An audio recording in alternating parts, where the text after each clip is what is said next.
ফের নির্বাচন করার কথা জানিয়েছেন ফ্যাসিস্ট আওয়ামী লীগ সরকারের সাবেক মন্ত্রী শাহজাহান খান। জুলাই আগস্টে বৈষম্য বিরোধী ছাত্র আন্দোলনের শাহবাগে জুট ব্যবসায়ী হত্যা মামলায় তাকে গ্রেপ্তার দেখানোর বিষয়ে শুনানির দিন ধার্য ছিল।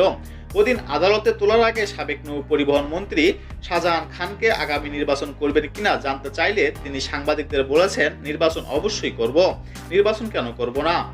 এরপর ঢাকার মেট্রোপলিটন ম্যাজিস্ট্রেট মেহেদী হাসানের আদালতে গ্রেফতার দেখানোর বিষয়ে শুনানি হয়। শুনানিতে শেষ আদালতে তাকে গ্রেফতার দেখানোর আবেদন মঞ্জুর করেন। এরপর হাজতখানায় নেওয়ার পথে শাহজাহান খান সাংবাদিকদের বলেন, তোমরা কিছু বলো না, শুধু আমাকে দিয়েই বলাতে চাও। এর আগেই আন্তর্জাতিক অপরাধ ট্রাইব্যুনালে 2 পুলিশ সদস্যকে হুমকি দেন শাহজাহান খান। উল্লেখ্য, জুলাই আগস্টে বৈষম্য বিরোধী ছাত্র আন্দোলনের শাহবাগে জুট ব্যবসায়ী হত্যা মামলায় তাকে আদালতে হাজির করা হয়েছিল।